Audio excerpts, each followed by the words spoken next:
something different. So I'm just going to stop showing the screen for a moment. In your room, just look around the room that you have and identify an object which is near to you. Don't do anything yet, but just identify an object that's near you. Just going to stop showing the screen for a moment. Now please grab that object and bring it to you. Now please put the object back where it was. Look for another object, a different one, and reach towards it with focus, with no intention of touching it, but holding your hand in front of it.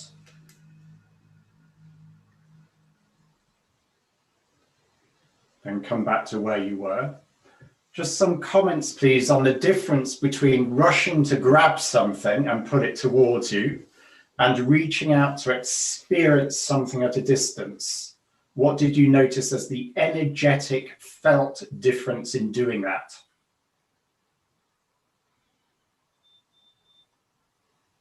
Maybe it's the interpretation of the anticipation of a feeling. So when you grab something, you don't really experience the feeling because you already have it in your hand. But when you anticipate something, you somehow feel it already.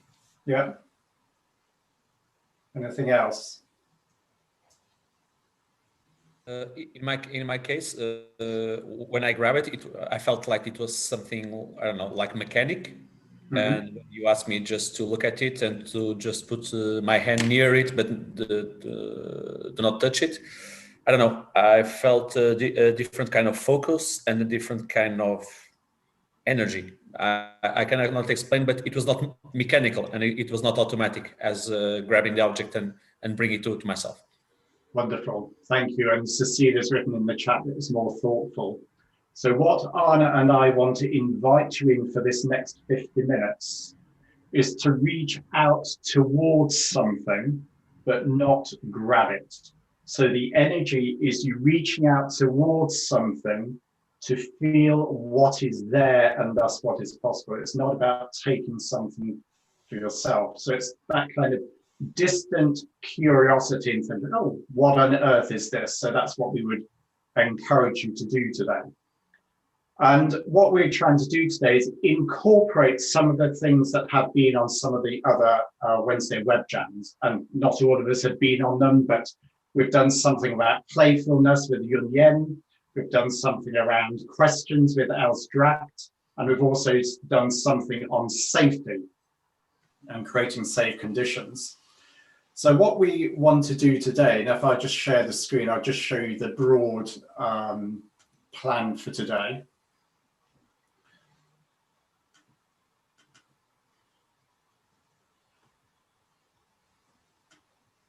I don't know if you can see that. Yep. So the plan here is we're going to increase our awareness of the here and now. So Cat and Bear are making a lovely appearance again, and Arne will help us with them. We're then going to look at something we've maybe looked at before around, yourself, maybe somebody you have a difficulty with, maybe a relationship with a boss and a client. So identify that. And then we're actually going to use embodied constellations in order to then make sense of whatever it is that we see. And then we want to apply and discuss what it is that we are learning. So just in that sense of being fully aware and present, I'd like to show you an image.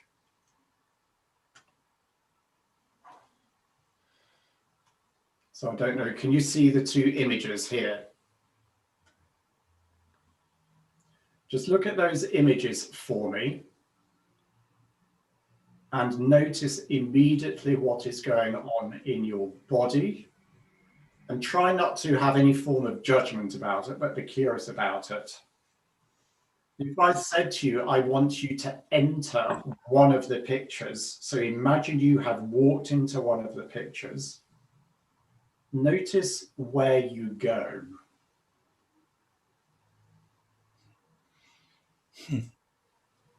And where you are going is going to be based on a certain amount of data and information in the past, in the present, and in the future, which you are experiencing now. So if you have entered the picture on the right-hand side, are you standing? Are you sitting? Are you lying down? Are you on the steps? Have you moved the cushions? If you're on the picture on the left-hand side, are you running away? Are you standing still? Are you on the ground? Are you the police officer? What is it? Now I'd like you to take yourself out of the first picture that you put yourself in and put yourself gently into the other picture.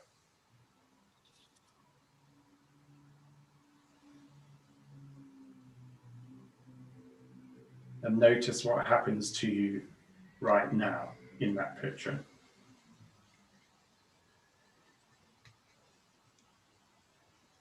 And then move yourself back to the picture you came from. So a bit like the picture of the elephant with 4 legs or 6 legs, you are in both of the pictures at once, but you move between them. Constellations, as a theory, suggests that everything exists all at the same time, including the past, the present, and the future. They are all one. So by paying attention to the very present, we can access the past, the present, and the future, and begin to understand what might need to change or shift in the constellation in order to generate movement. So as you look at the stars, you probably notice they're not still, they do move around. So in order to move on, what we're going to do is become much more embodied, and Arne is going to take us through an exercise to do that. Yes, and what's important also is that I'm going to take you through this exercise, but after that, we're going to send you to a breakout room to practice it. So,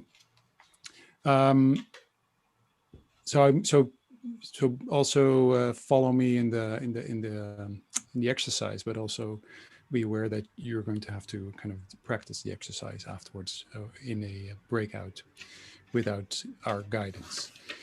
And the main thing here is to become aware of things that are happening to you and inside of yourself, to become fully present on one level, but also noticing what you might be distracted by. So in order to kind of actually start noticing what's going on with someone else, your organization, the wider world, it starts with also noticing what's going on within yourself. So the first level of this exercise is, and when you just start noticing what's going on in your body, you can close your eyes if that makes it easier for you. So notice what's going on inside of your body. And you say to yourself, you can say this out loud, and in the exercise, we want you to say this out loud. So, so we can kind of maybe this is where Cat and Bear might help you a little bit. So Cat might say, now I'm aware of, and if I talk about myself, in my body, that I'm actually, my feet are in a kind of weird position.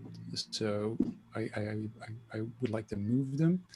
And I'm aware of that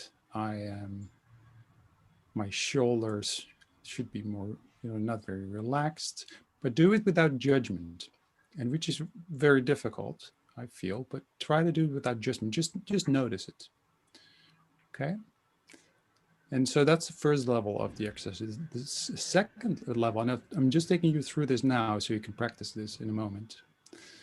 And the second level of the exercise is what you're feeling. So, for instance, I'm aware of that I'm I'm getting a little hungry. And I'm also somehow a little tense. I don't know why. Again, no judgment, just kind of notice what you're feeling. That's the second level. And then the third level, we want you to kind of think, or say it out loud. So, and in the exercise, you will be in pairs, so you can share this with your partner. So now I'm aware of what you're thinking. So now I'm aware of, am I actually explaining this the right way? And am I not going too fast? And I'm kind of reporting out what I'm thinking in the moment and trying to not judge myself, and just report what I'm thinking. Okay. And then the last level is about what am I noticing around me? So you can, if you were closing your eyes, you can open your eyes and start, and it's similar to the reaching out exercise, but you're not reaching out and taking something. It's mainly noticing and reporting. What do you notice? What do you see when you look around you? Maybe you see something as if it's for the first time that you actually see it. Okay. So we want to send you into breakout rooms. And you're going to be there with someone else, so in pairs. And you're going to get, in total, only 4 minutes. We're going to send you in breakout rooms, and the first person who's going to be in the breakout room is going to start reporting out. So you're going to start the exercise, and then you want to take turns. But start the first minute in silence. Don't start straight away. Start the first minute in silence. Don't speak, just be silent. But the first person in the breakout room starts with, so what am I noticing? I'm aware of, I'm hearing a siren in the background. And, all right. Okay. So we're going to send you into breakout. So Steve. Yep, I'm ready. Yeah. There should be 2 people in every breakout. If you're in a room by yourself, just wait a little bit. Sometimes it takes people some time to hit the button. But when you see a button pop up that says enter breakout room and a number, please push yes or enter room. It might be hidden on your screen, but you should see that now. Okay.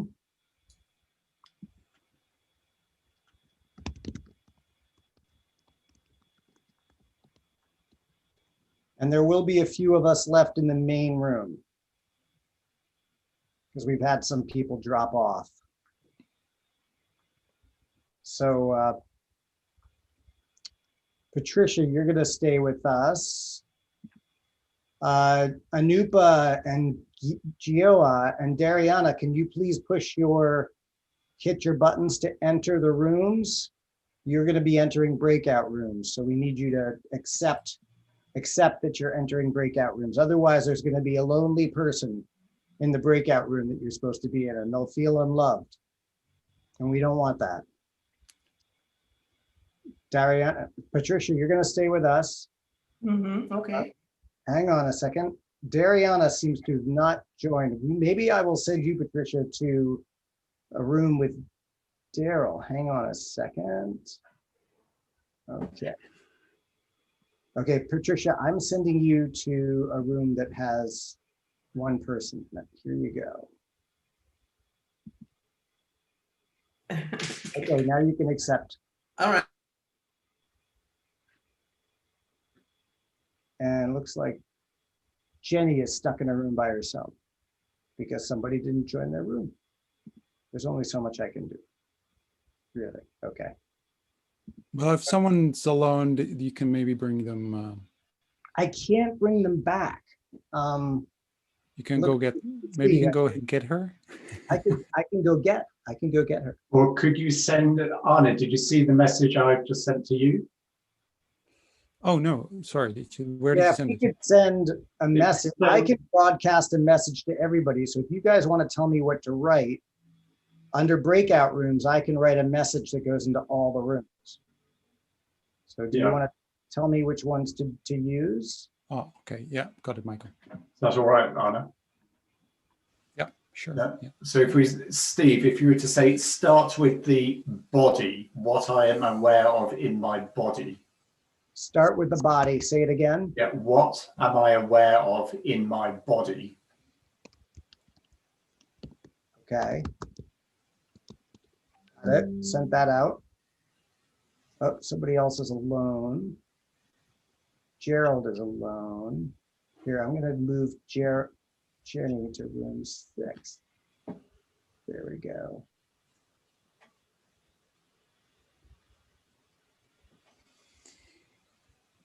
So Emil said, this is mindfulness. Iona is alone. Iona is alone. I should bring her back, maybe. And so for all the people on YouTube, you know, the hundreds of people on YouTube. Yes. Yes, we know you're watching. We are. What is so?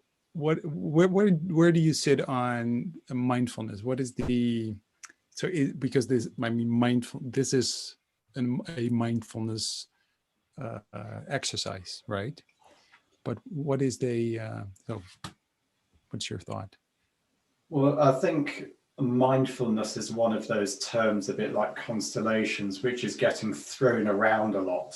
And for me, there is actually quite a tight definition of it, which is based on the wonderful John Kabat-Zinn, where he basically says, and I would subscribe to it, it is about paying attention to the present moment without judgment, acknowledging all that is. And that's quite a difficult thing to do without attachment. Hi, Una. Hey, Una. You're on mute. Yes. I was quietly waiting in my break room. It's very peaceful, and then I had the feeling of time extended for more than 4 minutes, and then I said, it's good, it's good. Yeah.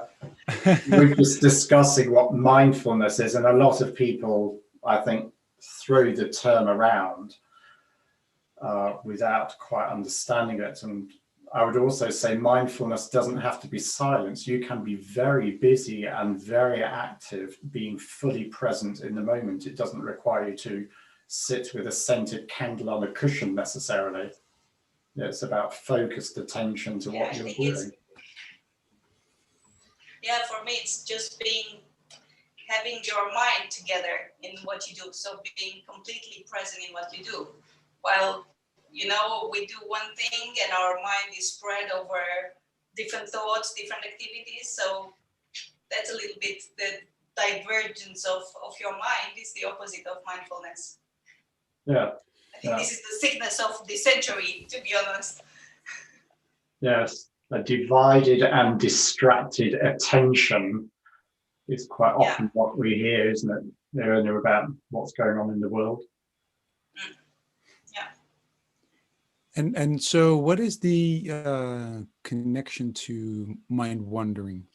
Because mind wandering, as I kind of understand it, is letting your mind basically wander, but your brain kind of processes information, and it doesn't, and if you let it, and if you give that sort of time, it will kind of, you know, things like if you take a shower or you go you do something actually that you're not thinking about all the projects and all the stuff you need to do, actually your brain processes information, and this is where you come up with your best ideas. But so mind wandering and mindfulness and to me, I always link this to a lot like Buddhism.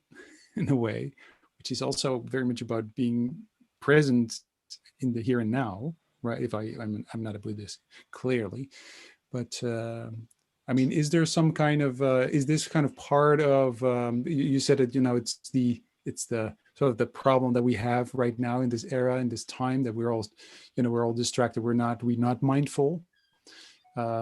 Is there also is this why this all, like, also yoga is kind of popping up everywhere, and there's a search for kind of this kind of activity for people to kind of calm down? Or is there a growing sense of, you know, we need to be more calm? Or like, is that something you feel as well?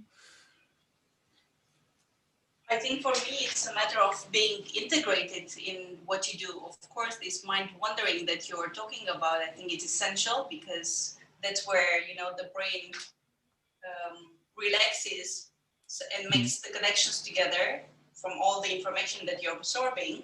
Right. I think it's very healthy for the brain to have these moments, but I think the problem that these days we encounter is that you do this exaggerated multitasking. It's spreading your mind in all directions. It's not really mind wandering, but it's more like dissipating your capacity to understand certain things. So you have the feeling that you're making 15 things in the same time, but at the end of the day, there is not something solid remaining.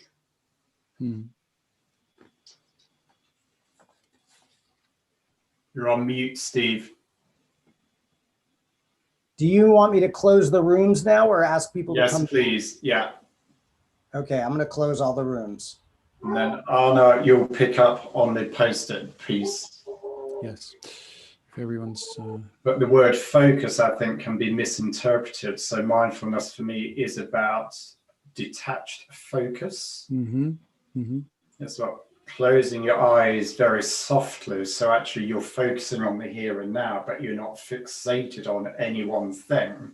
And that's essential in constellations, where you're invited to hold the belief that everything and anything is of relevance and of equal importance. So everything is to be acknowledged and included, including difficulty and joy. And quite often we're in a mindset of, you know, Hugo was saying it a bit earlier in his experience, it's a very different experience to reach towards, to touch something, rather than grab something and put it to yourself.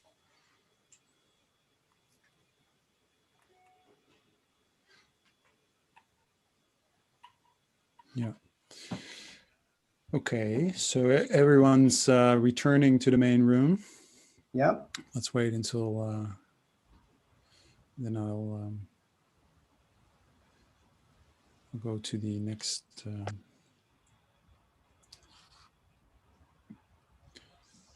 Michael, and Arne, do you want me to mix people into new rooms for the next exercise? If it's easy to keep them as they are, then keep them as they are, because it's building on that intimacy of relationship, which might support the experiment. Okay. So for those who were present in my session on psychological safe space and creative safe space, we kind of talked about all the different relationships that you have, and so we did this exercise. We're kind of building on that a little bit, but if you weren't present, is not a problem. But basically, if you were, you can see this as an extension of what we did back then. And remember, we ended up with this kind of this stakeholder map, if you will, of all the relationships that you have. We're going to simplify that a little bit for now. So we're basically, I'm going to ask you to take either Post-its with the same color or 3 pieces of paper with the same color, and so on one of them you write down, so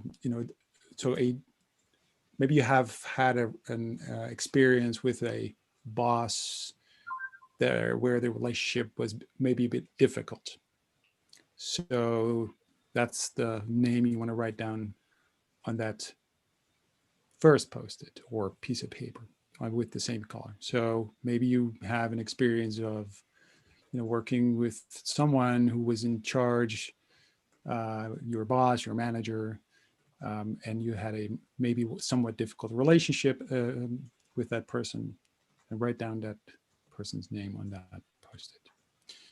And here, the interesting thing about safe space is that, and we talked about this after the session I did about psychological safe space, where we talked about all these very personal relationships, is that when you're online, you can actually do this and write down like person's name when you're in a session when you're at the same table and you're all writing, basically publicly. That's actually a very different space. So this is actually an exercise that you can do online even better than in a group. So the next post is second Post-it. Write down someone so you're not a boss, and someone could be a friend, could be a colleague, could be anyone you notice a discomfort with. So there's a bit of a discomfort with that person. And this is where my son enters the room.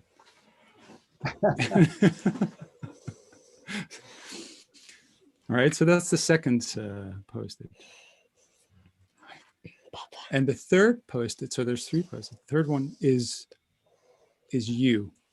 And sorry, and I'm going to pay just a second. So think about this. So you write down, so these three Post-its, right? And then I'm going to pay attention to this little boy over here for just a second.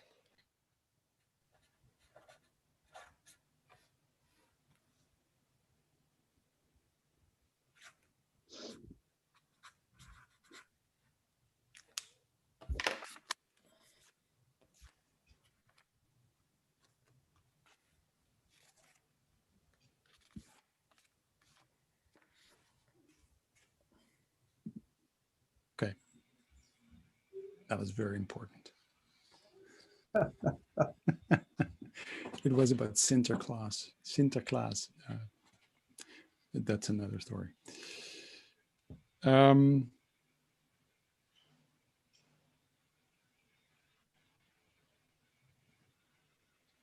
So if you're done with that, so with Michael, you want to Yes. take it from here? Thank you. So just look at those three pieces of paper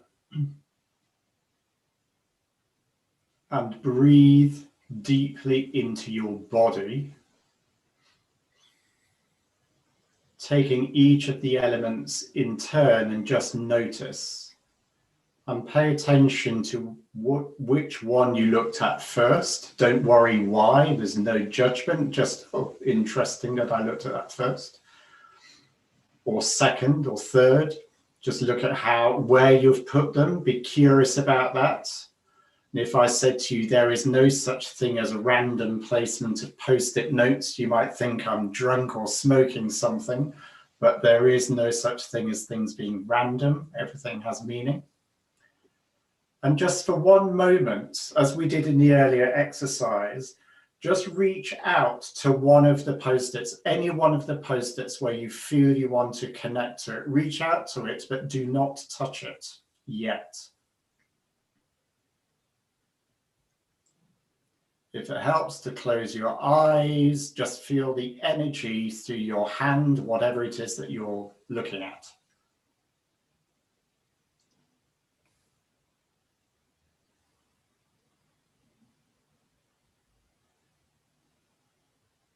Now gently, and I'm going to do it with you, take hold of that piece of paper or Post-it as if it were a human being. So notice how you grab it. Do you touch it? Do you cradle it? Are you holding it like this? Is the name up? Are you holding it almost like a gift in your hands? Just pay real attention to how you're doing that. And maybe rotate it a little bit. Move it, you can't see me, but maybe rotate it a little bit. Turn it over and just notice all the feelings and thoughts which are coming, because this is a warm-up for what you're going to do next. So I'll brief you on what you're going to do next. You're going to go into breakout rooms, and we hope we'll end up with the same person as before, but maybe not, it doesn't matter. And then you're going to have a conversation with that other person, taking each of the 3 post-it notes in turn and laying them down either on the floor or on the table, and sharing with that other person how you experience them. So for example, it might be that I place me close to me on the floor, and if I'm working with Nachiket, he might say, what do you notice about the placement of you in that place? So what am I noticing? What am I feeling? What am I thinking? So building on the exercise you did just before. Then you take the other part, the someone where I have some discomfort. And again, play with that, explore it. And then the third one, so do that supporting each other, gentle inquiry. And look at how they are constellated. What is the position relative to the other on the floor or on the table? If it's on the floor, stand in that space. And then depending on what literally comes to your body, this is not about your head, move those post-it notes or pieces of paper relative to each other such that it feels easier. Whatever you mean by it feels easier is about your body and your space, okay? So it's not an intellectual thing, it's asking you to be with your body and look for what we find easier. So again, take each in turn, explore them, put them on the floor if you can and if you want to, and experience them and move between them, then move them, or do it on the tabletop. And we'll give you 10 minutes to do that. So it'll be back here in 10 minutes. Okay, so Steve, if you very kindly put our people into the breakout rooms, that would be great. And we'll see you in 10. All right, please click to enter your breakout rooms when you see the button. Otherwise, someone might be alone in a room, and we want everybody to have a friend. Here we go. The rooms are opening.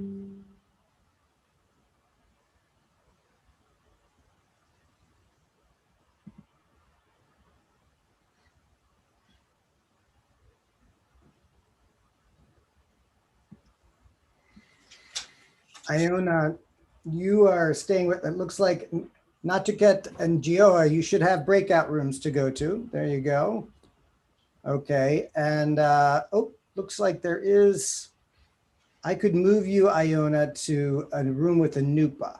Okay, just a second. I'm gonna try to send you to a room with Anupa. Here we go. Okay, here you go. You should have a message. Oh, Anupa, go back to your room. I just sent somebody there. Oh, you did? Okay, can you send me back? Yes, I will try.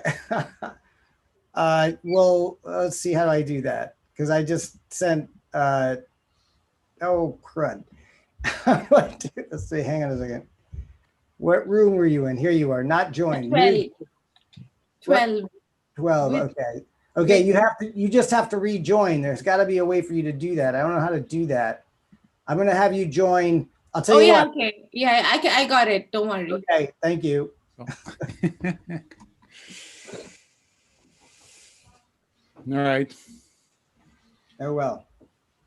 Thank you. So the beauty of this exercise, Arne, and I know you and I have done it before when we've worked together, is that each of these 3 elements, of course, are our own interpretation of them. Exactly. So they are not present in this physical location. Exactly. But they are present because we carry them in our memory, yeah, and in our body. So when we walk into a room and we can feel an atmosphere, people also leave imprints on us. So when I say to Steve, oh, do you remember that woman X? You probably go inside for an internal reference for the feeling or for the look of the face or the condition or the circumstances in which you were in. It's actually very easy to bring people to mind through your body. And we can often carry emotions about them which are unsaid. So we're holding them in some way. But it's your interpretation of that person.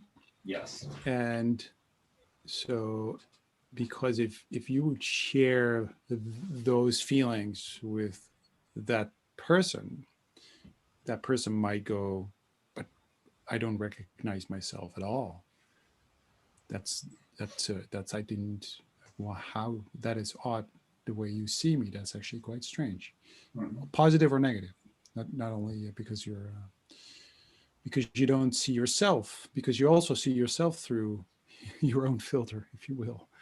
Yeah. Right. So it's very complicated in that sense, the relationships. That's why I feel this exercise is powerful, because we are very wordy. We kind of, not worthy, but we use a lot of words. We are worthy. No, we use a lot of words, and words are not very good at actually explaining how we feel to ourselves or to others.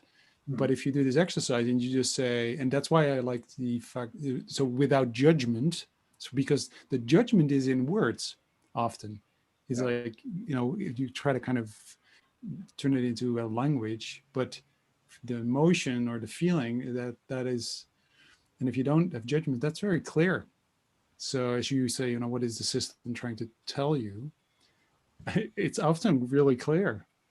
It's just that then you start, you know, putting it into words, and then it's kind of like, I don't know, you lose sort of the power of it, I feel. So I think your comment there about the systems thing is very important here, because often people will talk about a difficult other person, but we've set this constellation up, this mini constellation, very deliberately, using the language of someone where we have a discomfort.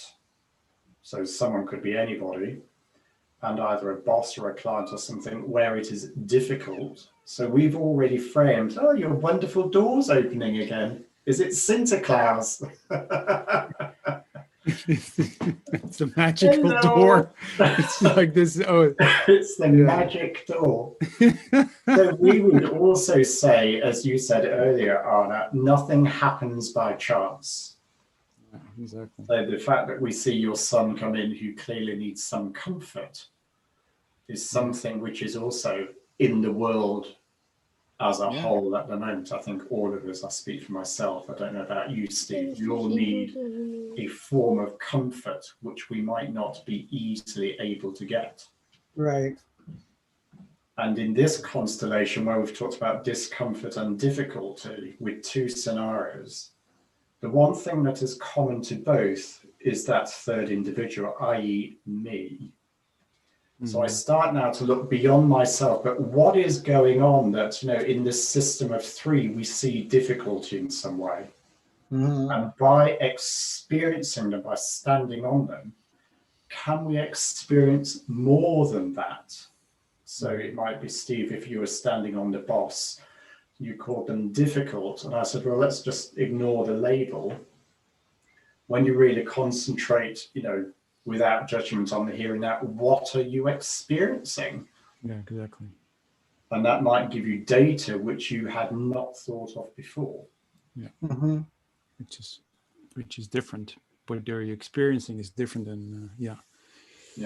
And when you start to move them away from each other, so on Arne's screen, we've got someone up at the top at kind of the 12 o'clock, then the boss client at kind of 10 o'clock, and then me at 8. Just by moving them around and changing the spatial relationships, you feel something different. So I've done a lot of work with this in organisational redesign. So rather than getting in very expensive consultants who will do an organogram, you literally get people to do a representation like this, and you model it on the floor, and you look for flow or movement or difficulty or stuckness. And when, let's say, Arne, you're the client and Steve, you're the consultant, for example, and I happen to be standing in the middle, and I'm the procurement department, you might actually say one to the other, procurement are literally in my way. Mm-hmm. So actually, you need to physically move them out and ask that question, which we're asking for people, you know, is this better or worse? Does it feel better or worse, without saying why? Exactly. Yeah. And could we give the rooms a 2-minute warning? Would that be okay, Steve? Just so they're Yes, I will. ready to come back. Thank you.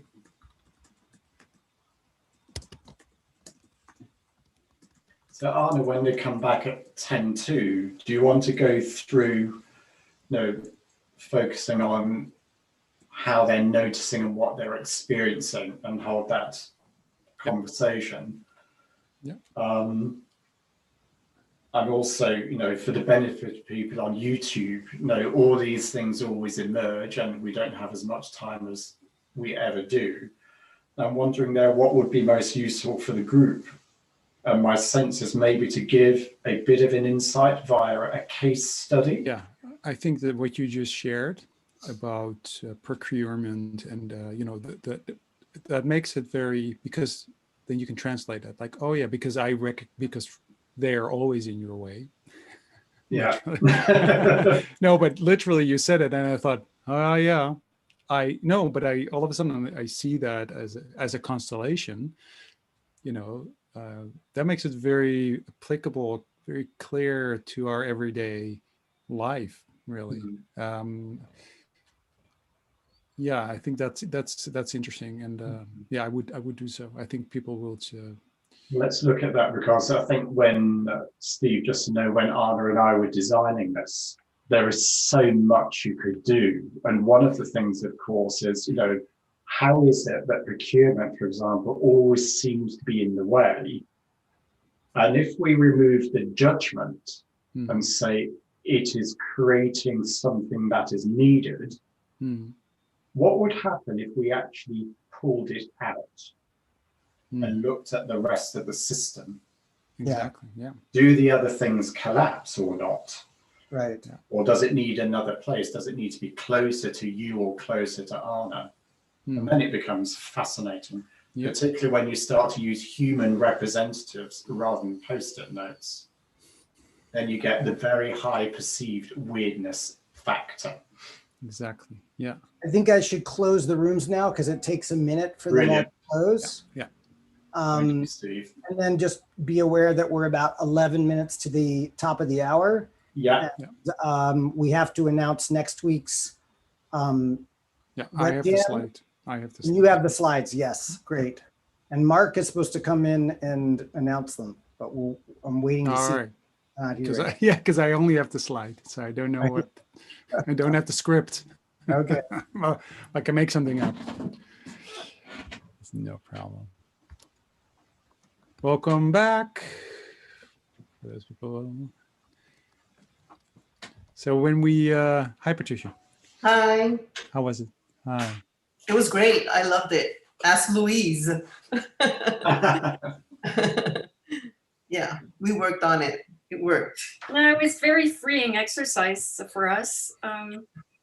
We weren't sure if we were supposed to put the cards again in a different location, but we just worked through it intuitively and then asked the question later when we felt complete.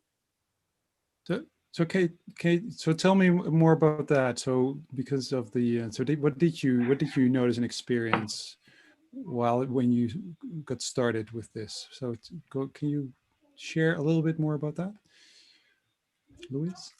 I thought it was interesting that I placed them very analytically as they were described, like an exercise of 1, 2, 3 and kind of a line.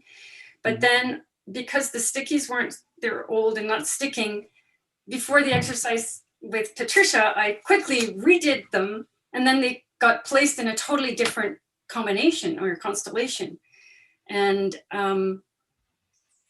so I felt neutral about this, the way they were placed originally, but when I went to the second placement, there was something that was more, when I embodied it, I was allowed to, not allowed, I allowed myself, that placement allowed myself to move through a more emotion-based thinking, feeling, embodied, like why they were in that location. And then as Patricia and I talked a little bit more, and she did this first, which was fantastic. We felt, or she actually felt complete with her set of stickies and thought, well, I'm putting them in the garbage. And then I placed them differently around me, which felt right. But then I also put mine in the recycle bin, which was like acknowledging that, those relationships were all great and we were grateful for them. But also all of a sudden there was space in front of us and we were more ready for the next thing to happen. Patricia, would you add something? Yeah, I kept mine because this is me. So I keep this one close to my heart. Yeah. And I take very good care of it. The others I threw in the garbage. Okay. I put them all in the recycle bin because I felt that the me and this one of the two cards, there was kind of a loving relationship there. And I felt like that was already in my heart, and I embodied that, like I could feel it. And so it was like more not throwing me in the garbage, but throwing that experience or that memory, and knowing that, yeah, there's still lots of love there, and that I didn't need to carry it. So that interesting experience. It was really, a really interesting. Thank you. Wonderful. Anyone else wants to share what they've experienced, or it can be also very practical on how you actually, place the Post-its or the paper. Anyone else wants to share anything about what you've noticed, what you became aware of while you were doing this? Can I share? Yes. So for me, it was quite interesting because the names were very easy. They just arose to my mind. I placed them, and then you ask to put them in a certain position. And as soon as I write them, I have exactly the same situation as Louise and Patricia. They are not here anymore. It's just to the garbage. And there was like no emotion. And the only thing it was realizing that, okay, this is garbage. This is to go to the garbage. This is sorted out. There was quite interesting. It's done. It's ready. Yeah, exactly. Okay. It's done. Exactly. That situation of finish. Just. I'm still interested. How did you throw them into the garbage? Was it like literally, or was it? How did you do that? That's one thing that I didn't. I just thought about it, but I didn't do it. I still have them here. I still have them here because I thought, what can I do? Can I do this? Then my mind came and say, can I do this? Can I just because I have them. I put them on the positions. Mm-hmm. And I thought, now that you are asking, what I'd like to do is to put one above the other, to put both one above the other, and to put them. But that's a good question. I don't know if I was just going to do. I don't think so. I was just going to like that. Okay, but you. Thank you. No, that's actually that's interesting because these are little gestures. Yeah. That you might. But they do mean something. So I like that little bit of, hey, so I want to throw them out, but how? How do we do this? So it's this awareness of these little gestures that you do, but they are meaningful because they tell you something. Yeah, yeah. And for me, it's quite clear because I always try to follow the rules. So my question was, what's the rule for this? Yeah, well, again, that's a great thing you notice. Like, Yeah. I'm following the rules, and you can ask yourself, like, no, you don't have to judge yourself, but it is something that is, you can be aware of, that is something you do. Yeah. And yeah, exactly. Thank So you. because of, thank you for sharing. Wonderful. So because of time, I do kind of want really quickly, Michael, to kind of share an application of this that might make it more concrete, and then we have to kind of finish at the top of the hour. Yeah. So an example would be, so I use this in big multinational organizations. And one very simple example would be, on one post-it we had consultant, on another post-it we had the buying client, and on the third one we had procurement. And when they were lined up together, procurement sat between the client and the consultant. And when there was an exploration, what was revealed was that procurement was in the place that stopped direct communication between the buying client and the consultant. So by moving the post-its, procurement found a new place which allowed movement in the organization to happen. So that's a very short example of how it works. If you're interested, I've got another much bigger case study, which we did in a top 100 team in an energy company in Germany, which we could go through in backstage if you're interested. But for now, I'll hand back to Arne, who will tell us about what's coming up next week. Yeah, and so I'm going to share, well, actually it's behind me. So if you click on me, you can see who is actually going to be with us next week. And Mark, you are going to talk about what's going to happen next week. Yeah, sure. So thanks, guys. That was a great session. I will say just real quickly, we have a really wonderful guest, Bree Przelski, who's going to be joining us from San Diego in the US. And Bree has done some work with us. She is amazing. Super, just wonderful personality, and she's a master of Stokes and managing the room. She does work with the Stanford D School as well as IDEO University, and she has a ton of experience, and she's going to bring a framework for what we call Stokes. So otherwise known as energizers or icebreakers, which some people find really boring and offensive. But this is going to be talking about how to use these energetic, playful ways of getting a room in different moods, a framework to build those yourselves, and we'll practice a bunch of different Stokes and stuff like that. So it's going to be really interesting for people who manage workshops, and for anybody who's kind of who rejects the idea of doing icebreakers. This is a great opportunity to learn how to use them strategically. There you go. Join us next week.